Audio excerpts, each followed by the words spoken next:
Assalamualaikum warahmatullahi wabarakatuh.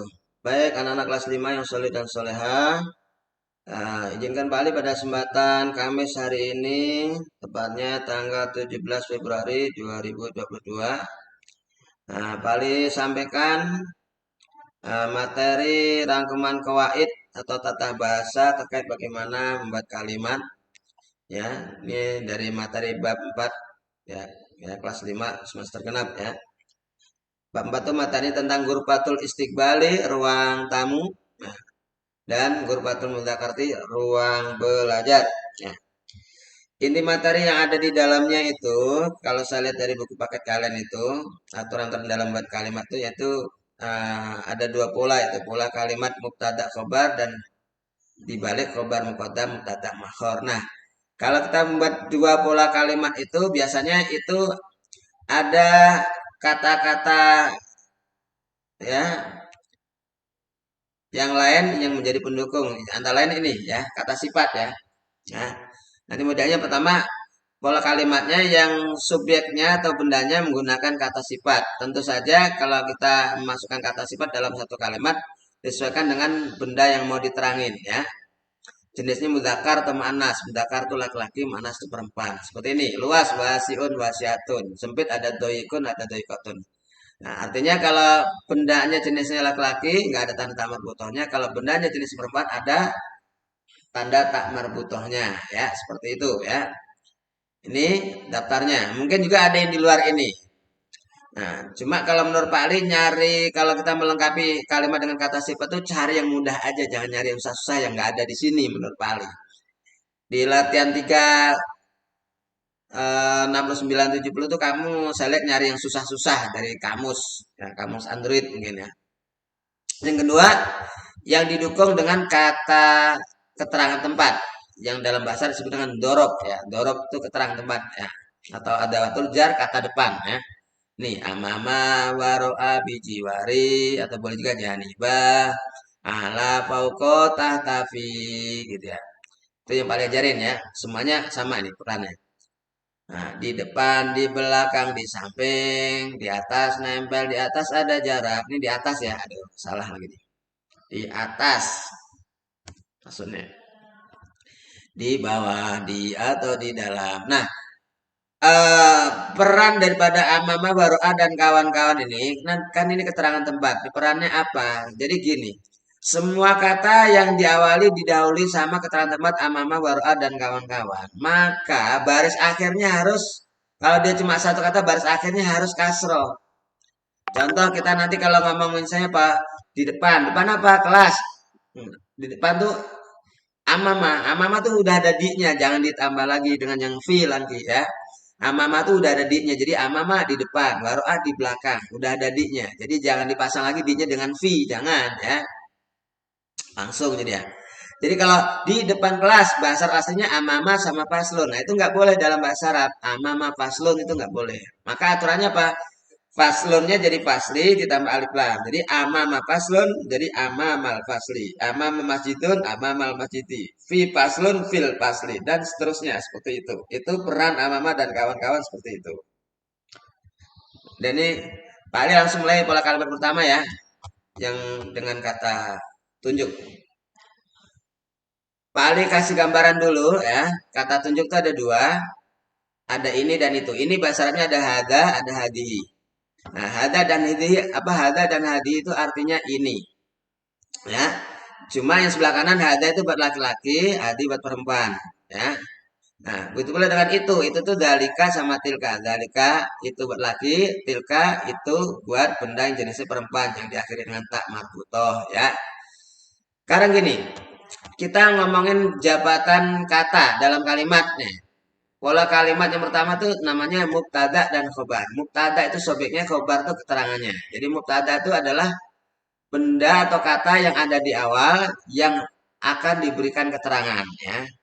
Pola kalimat pertama mubtada dan khobar. Pola pertama itu adalah biasanya apa? Dengan kata tunjuk. Kita tunjuk bendanya dengan kata tunjuk. Contohnya, ini kamar mandi, hadza hammamun. Ini kamar, hadhi ghurfatun. Seperti itu. Nah, Jadi kalau hammamunya nggak ada alif lam, maka ngartinya berurutan. Ini kamar mandi, ini kamar. Tapi ketika hammamun udah ditambah alif lam, nih, yang nomor dua, hadal hammamu, nggak boleh tanwin lagi, hadal hammamu. Dan ngartinya beda.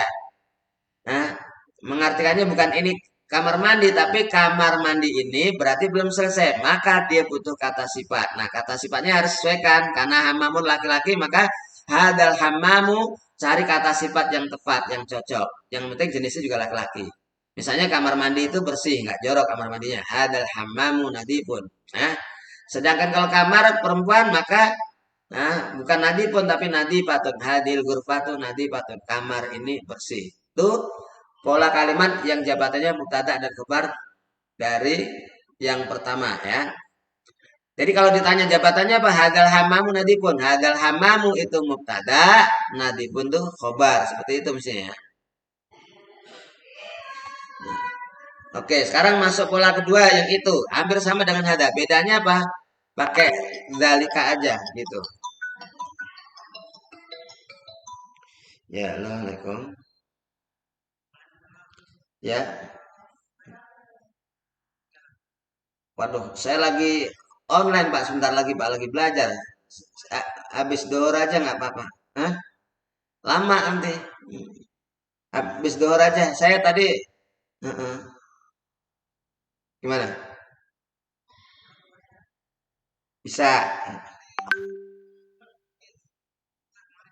Oke, habis dohor aja ya. Soalnya ini lagi online sampai sampai setengah 12 kan. Ya. Mm-mm. Ya. Makasih ya. Ya, Waalaikumsalam.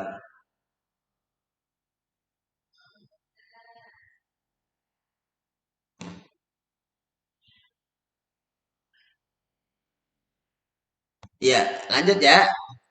Nah, jadi nomor dua tadi yang pakai hada itu sama dengan dalika. Bedanya cuma ini diganti dengan itu ya. Jadi kalau dalika hammamun, tilka gurbatun, itu kamar mandi, itu kamar. Bedanya gitu.